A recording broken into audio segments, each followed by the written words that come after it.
President Bola Ahmed Tinubu, we understand, will host newly crowned Nigerian Premier League champions, Remo Stars, at the presidential villa in Abuja. This is breaking away from tradition, and this is the first time I will hear that the president will receive a Premier League winning side.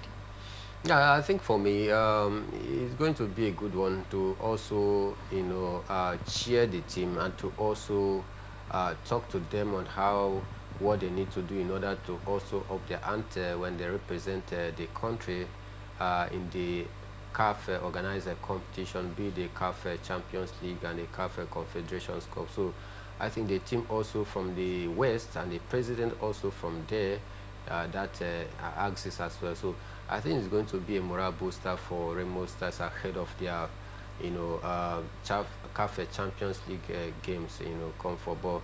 I think just like you said, they break away from the conventional. This is going to also motivate the team. Very breakaway, I must tell you. But one team that, for me, looks like there won't be a breakaway is the latest memo coming from the Chief Operating Officer of the Premier League about conditions that must be made by club side for their stadium to be approved for competition for the 2025-2026 football season. Every end of season, we get this long list of requirements, and then at the end of the day, it's still business as usual.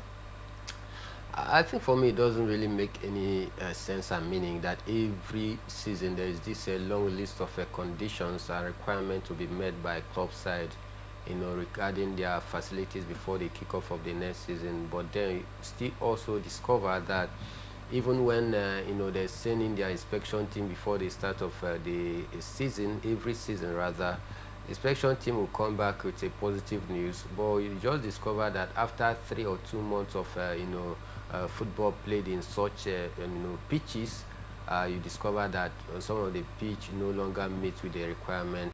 Some team will now be disbanded to play away from home. So I think for me it doesn't really make any sense. I believe that if proper advice or a stakeholders meeting is being organized by the League Owners Association to also hammer on these things, on the need for we to have standard stadium across the country, I think it will do us good, other than self-deceit that every season we keep coming up with a stringent condition. At the end of it all, clubs don't even get to me. How many stadiums across Nigerian Premier Football League can boast of any standard facilities? It's outside of Remo Stars, which has one of the best. It's also, for me, I think there is need for more emphasis. There is need for practical demonstration of how the league body want the infrastructures to be in place, and not just these theoretical practices. Fingers crossed on it, and we just hope that the Nigerian Premier Football League will do what is right and approve only stadia that meet the criteria, not generally overlook some of the criteria they've sent out to these club sides to meet before stadium are approved. You approve them at the maybe midway in the course of the season. You give temporary approvals that would never be implemented throughout the end of the season. Well, I think that's across on that. Let's quickly now go across to Europe, and of course the biggest football event ongoing or that took place in Europe at the weekend was the UEFA Nations League. Third place fixture between France and Germany. France beating Germany by 2-0 to get the bronze medal. One man that was in front of all of this was the captain of the French national team, Kylian Mbappe. Just few goals right now before he become all-time top scorer for the French national team. He can't stop scoring. He scores goal for a living. I think for me, it's very influential into the Didier Deschamps setup. And for me, Kylian Mbappe has given his best. Not getting to the final was a very big advantage, but then they had to settle for a third-place finish where they beat, Germany. The very final took place as well yesterday, and we saw Portugal beat Spain. A lot of people believed that Spain was going to beat Portugal at the end of it, but a 2-2 draw in 90 minutes plus added time. Both sides had to go into penalties, and it ended 5-3, so 5-4, so to say, on penalty shoots. One man that could not watch the penalty was Cristiano Ronaldo.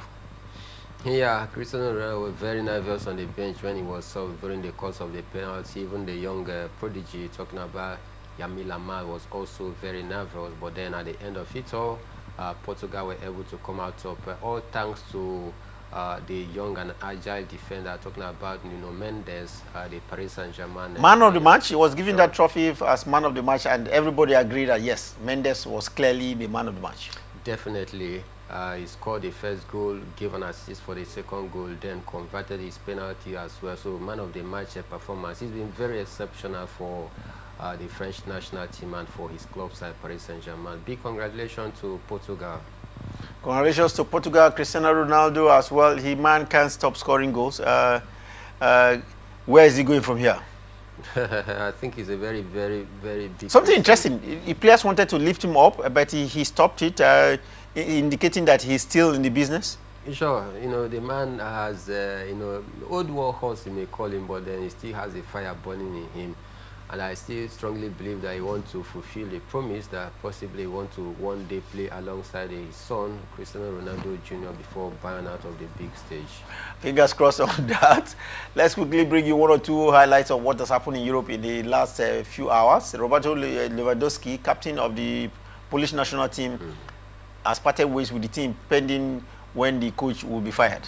Yeah, I think they're having a little bit of misunderstanding between him and the coach, and that is why he has temporarily left the national team. He has not retired yet, but then temporarily, just like you said, he's left the national team. I don't know what seems to be the problem between him and the coach, but as a national team coach, you can't be having a beef or a rift with one of your key man, in Robert Lewandowski. Talking about coaches having issues, one man that will, in fact, already been fired is Luciano Spalletti of Italy. He will be in charge of the game against Moldova today. But he was fired at the weekend after losing to the same Moldova by 3-0. Italy beaten by Moldova. That looks like an unheard of episode, but it happened, and so Spalletti has been sacrificed, but he will still be in charge of their game today, pending when he will be completely relieved from the team. Yeah, I think it's not a good one, not a good result, losing to Moldova. More like a goat chasing a lion. Could be very surprising and shocking. That is what happened for the Italian national team, having Moldova beating them 3-0. So I think we'll just wait and see who is going to be the next man.